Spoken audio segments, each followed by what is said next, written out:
Hello everyone, welcome to I exam भी। Students, आज ये एक स्पेशल वीडियो है नाबार्ड के एस्पिरेंट्स के लिए। नाबार्ड के क्या बल्कि ऐसे सारे एग्जामिनेशंस के लिए जहां पे जनरल अवेयरनेस या फिर करंट टाइप की चीजें पूछी जाती हैं।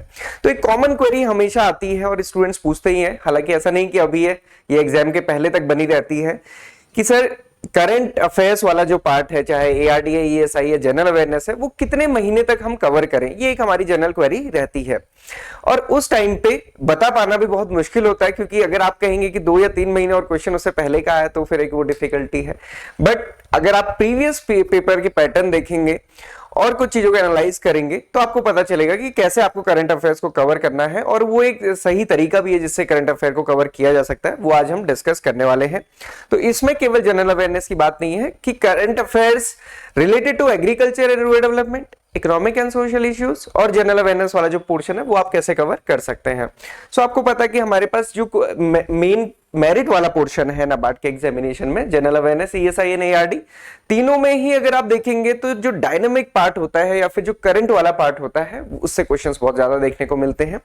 अगर प्रोपोर्शन देखा जाएगा तो जो ईएसआई का है उसमें तो 75 to 80% अगर आप देखेंगे तो डायनामिक ही है और बहुत ज्यादा स्कीम बेस्ड होता है, डेटा बेस्ड होता है। वो कैसे अभी आगे डिस्कस करेंगे। एआरडी में आप देखेंगे तो ये लगभग 50% होता है, मतलब जो 40 क्वेश्चन आउट ऑफ 40 20 क्वेश्चन हमारे डायनामिक एग्रीकल्चर से होते हैं, रूरल डेवलपमेंट और एग्रीकल्चर से। जनरल अवेयरनेस तो 100% ही डायनामिक है। सो ये प्रोपोर्शन है, तो इसलिए आपके लिए करंट वाला पार्ट बहुत ज्यादा इंपॉर्टेंट हो जाता है। सिलेबस भी आप देखेंगे, सिलेबस में मेंशन है। सिलेबस अभी हम डिस्कस नहीं कर रहे हैं, पहले हमने किया हुआ है। अब कब से इसको स्टार्ट करना है, सीधे क्वेश्चन पे आते हैं। तो फिर एक आता कि सर 3 महीने का पढ़ेंगे तो चलेगा। तो 3 महीने का पढ़ेंगे तो जरूर चलेगा, बट आपको पता तो होनी चाहिए कि 3 महीने हैं कौन से, है ना। सबसे इंपॉर्टेंट यही होता है, क्योंकि आप आज अगर प्रिपरेशन करने का मन बना रहे हैं और ऐसी स्थिति में मई का ये मंथ है, मैं एंड होने वाला है और आपको ये पता नहीं है कि अभी नोटिफिकेशन कब आने वाला है।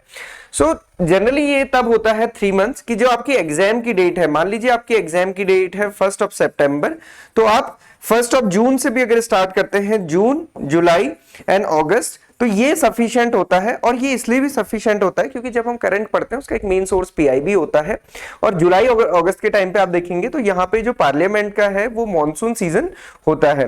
तो मॉनसून सीजन के होने की वजह से वहां पे जो जितनी भी सारी करंट चीजें होती हैं या स्कीम्स वगैरह, ये सारी चीजें डिस्कस हो जाती है, तो एक बहुत अच्छा रिवीजन हो जाता है।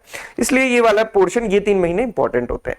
तो एग्जाम के 3 महीने पहले वाली डेट, मतलब अगर एग्जाम 1 सितंबर है, उससे पहले 3 महीने तो आपको कवर करना है, उसमें कोई डाउट नहीं है।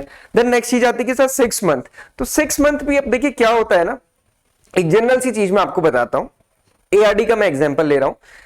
एग्रीकल्चर में 2 मैं एग्जांपल बताऊंगा। एक है कि फूड ग्रेन प्रोडक्शन का डेटा आता है। आपको पता है कि फरवरी के एंड में सेकंड एडवांस एस्टिमेट आया था, अभी मई एंड में और जून के स्टार्टिंग में थर्ड एडवांस एस्टिमेट आ जाएगा, अगस्त में फोर्थ एडवांस एस्टिमेट आ जाएगा।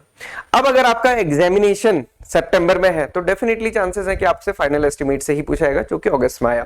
उससे पहले अगर हुआ है तो हो सकता है कि जून वाले से पूछा जाए, और उससे भी पहले अगर होता है, हालांकि अभी तक तो हुआ नहीं है, तो वो फरवरी का पूछा जाएगा, जो भी लेटेस्ट होता है। तो इस कंडीशन में क्या होता है, मान लीजिए कि अगर आपने स्टार्टिंग में पढ़ना शुरू किया, कई बार होता है कि हम 6 महीने पढ़ेंगे। 6 महीने पढ़ने का मतलब हो गया कि आप मार्च से या फिर फरवरी से पढ़ेंगे, और आपने स्टार्टिंग में 3 महीने तो पढ़ा, बाद में पीछे छोड़ दिया, तो आपको केवल सेकंड या थर्ड एस्टिमेट का ही पता रहेगा, फाइनल का नहीं पता रहेगा। तो ये कभी गड़बड़ होती है, तो इसलिए इसको ऐसे प्रिपेयर करते हुए चलना है। दूसरा एग्जाम्पल मैं बताऊं, सिमिलरली पीएम किसान की इंस्टॉलमेंट जो रिलीज है, अभी लेटेस्ट है 13th, अभी 14th भी रिलीज हो जाएगी एग्जाम से पहले ही। तो फिर वो डेटा चेंज हो जाता है, नंबर ऑफ इंस्टॉलमेंट चेंज हो जाती है, उसके साथ साथ कुछ और अनाउंसमेंट होगा तो वो चेंज हो जाएगा। तो क्या होता है कि अगर आपकी रोज हैबिट है करंट अफेयर पढ़ने की, तो आपको पता रहेगा कि हाँ, इस संबंध में कुछ हुआ है। मतलब आज के दिन में अगर आपने बीपीडीआर डाउनलोड किया, फ्री हमारी वेबसाइट पे है, आप उसको डाउनलोड कर सकते हैं, पढ़ सकते हैं, आपने देखा कि हाँ, इस संबंध में कुछ हुआ है, तो जब भी आप बाद में पढ़ेंगे आप उसको कोरिलेट कर पाएंगे। तो 3 महीना तो इंपॉर्टेंट होता ही है, जिसको हम कह सकते हैं ना कि आप रट सकते हो इसको। बट 6 मंथ्स के लिए ऐसा होता है कि आपको जस्ट पढ़ते रहना है, सो दैट कि आपको ये पता रहे कि खबरों में क्या चल रहा है, टॉपिक क्या है, कंसर्न क्या है। और एक और चीज कही जाती है फ्रॉम फेब। तो फ्रॉम फेब इसलिए कहा जाता है कि जो भी डेटा वगैरह आपको याद करना है वो फरवरी के बाद का ही करे, क्योंकि जो बजट अनाउंस हुआ है उससे पुराने डेटा जो है वो चेंज हो जाते हैं, नए डेटा ही रहते हैं। और जो हमारे पास जीवीए जीडीपी एस्टिमेट्स हैं वो भी जनरली इकोनॉमिक सर्वे के ही हमेशा पूछे जाते हैं। तो आपको डेटा के लिए फरवरी मंथ को करना है। उसके आगे तो अगर मान लीजिए आज आप मई के महीने में आप सोचते हैं कि आपको प्रिपरेशन स्टार्ट करना है, तो आप कहां से करेंगे? फरवरी से शुरू करेंगे? नहीं, आप मई से ही स्टार्ट करेंगे। आपको बैक जाना होगा। बैक जाने होगा का मतलब क्या है? मान लीजिए कि कल कोई न्यूज आई है, अभी वही 2 महीने पहले भी आई थी, इन्फ्लेशन का ही अगर हम एग्जांपल लें तो इन्फ्लेशन अभी आप देख रहे हैं कि डेटा चेंज हो गया, तो वो इसलिए आपको रेट्रोस्पेक्टिवली जाना है। अगर आप मतलब पहले वो पढ़ लेंगे और आपने वो याद कर लिया, फिर अभी पहले भूलना पड़ेगा, फिर याद करना पड़ेगा। इसलिए लेटेस्ट से पीछे को जाना है, वो सबसे अच्छा तरीका होता है। तो ऐसे स्टार्ट करना है कि 3 मंथ, 6 मंथ और फरवरी का क्या कंसेप्ट है मैंने आपको बता दिया। कहां से पढ़ेंगे? न्यूज़पेपर? बिल्कुल नहीं, न्यूज़पेपर से करंट अफेयर्स और वो भी जनरल अवेयरनेस, वो भी एआरडी के लिए, वो भी ईएसआई के लिए नॉट पॉसिबल कि वहां से कवर होगा, डेफिनेटली नहीं होगा, टाइम बहुत ज्यादा जाएगा आपका। पीआईबी एंड उसकी समरी एक इंपॉर्टेंट फैक्टर है। जो इंपॉर्टेंट हमारी मिनिस्ट्रीज हैं उनके जो पीआईबी रिलीजेस हैं और जो उनकी समरी है आपको कहीं से मिल सकती है। बीपीडीएफ हमारा आप डाउनलोड करेंगे वहां पे मिल जाएगी, तो वहां से आप पढ़ सकते हैं। बीपीडीएफ से कवर कर सकते हैं economic survey, union budget report, census वगैरह जो भी इंपॉर्टेंट है।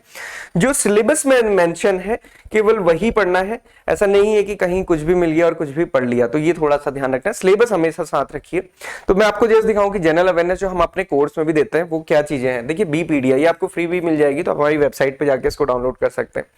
पीआईबी के current affairs, economy and banking and finance current affairs, economy banking and finance current affairs, तो ये जीए का पार्ट भी है, ये ईएसआई का पार्ट भी, और अगर कुछ हद तक एआरडी का पार्ट भी है। उसके static concepts, monthly quiz related to general awareness, static, government scheme, ये एक बहुत इंपॉर्टेंट है। अगर गवर्नमेंट स्कीम को आप अंदर जाके देखेंगे तो हम इसमें ऐसे प्रोवाइड करते हैं कि कौन सी गवर्नमेंट स्कीम अप्रैल में न्यूज में रही, स्टेट गवर्नमेंट की, सेंट्रल गवर्नमेंट की, इस टाइप से। तो उससे क्या होता है कि जैसे आपने देखा होगा लास्ट ईयर ईएसआई का एग्जामिनेशन था, उसमें काफी सारी स्कीम्स के बारे में पूछा गया, ऐसी ऐसी स्कीम जो कि हमने सुनी नहीं।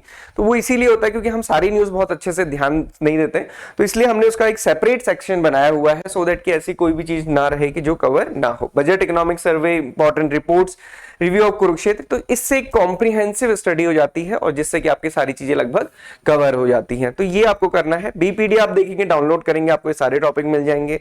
आप चाहे एग्रीकल्चर बैकग्राउंड से चाहे नॉन एग्रीकल्चर से, बीपीडी आप जरूर पढ़ें। आपको न्यूज़पेपर पढ़ने का टाइम आपका बच जाएगा और उसकी जरूरत भी आपको नहीं पड़ेगी। पीआईबी तो आप देख सकते हैं पीआईबी की वेबसाइट पे। करंट के क्वेश्चंस हमने लास्ट एक वीडियो में डिस्कस किए थे, वहां से आप देख सकते हैं, उसको दोबारा मैं डिस्कस नहीं कर रहा हूं। अभी एक स्पेशल चीज है कि हमारा जो एग्जिस्टिंग बैच 2 चल रहा है नाबार्ड का, जो कि हमारा मिड ऑफ मार्च में शुरू हुआ था, वो अभी खत्म होने वाला है। 5-6 जून के अप्रॉक्स वो खत्म होगा। तो हम 1 जून से नया बैच स्टार्ट कर रहे हैं। तो जितने भी स्टूडेंट्स टारगेटेड स्टडी करना चाहते हैं, ये नेक्स्ट 80 डेज का प्लान रहेगा, जिसमें कि हम टॉपिक वाइज, टॉपिक जो कि सिलेबस में है और साथ ही साथ जो प्रीवियस ईयर के पैटर्न है उसके बेसिस पे क्लासेस का ये शेड्यूल रहता है। इसके साथ साथ बाकी जो पीडीएफ है, शॉर्ट वीडियोस है, क्विज है, वो तो सारी चीजें रहेंगी। तो मतलब हमारे कोर्स में रिकॉर्डेड प्लस लाइव दोनों ही चीजें रहता है। आप अपने अकॉर्डिंग देख सकते हैं, डेमो देख सकते हैं, इसका पीडीएफ आप 80 डेज वाला डाउनलोड कर सकते हैं। इसमें आप देख सकते हैं 31 से ये इंट्रोडक्शन शुरू होगा। 1 जून को ईएसआई की प्रीवियस ईयर एनालिसिस और उसकी लर्निंग, सिलेबस डिस्कशन, ये सारी चीजें इसमें रहेंगी। और फिर यहाँ आप देख सकते हैं introduction to agriculture, nature of Indian economy, सबके लिए सेपरेट क्लास है। और इसमें लगभग ये 80 डेज में 170 प्लस लाइव क्लासेस का ये प्लान रहता है, जिसमें कि 170 से ज्यादा लाइव क्लासेस रहती हैं, क्योंकि आपको पता है 8 सब्जेक्ट्स हैं, तो बहुत सारी डेफिनेटली क्लासेस रहेंगी। तो आप इसको ज्वाइन कर सकते हैं। ये हमारा 31 या फिर 1 जून से स्टार्ट हो रहा है। प्रीवियस ईयर पेपर इंपॉर्टेंट है, जरूर देखिए, कई बार हमने डिस्कस किया है। So this is all for today. ये बहुत सारे स्टूडेंट्स की क्वेरी थी, इसको मैंने एड्रेस किया। आपकी भी कोई क्वेरी है तो आप कमेंट बॉक्स में लिख सकते हैं, हम कोशिश करेंगे उसको सॉल्व करने की। Thank you for watching this video and have a very great day ahead.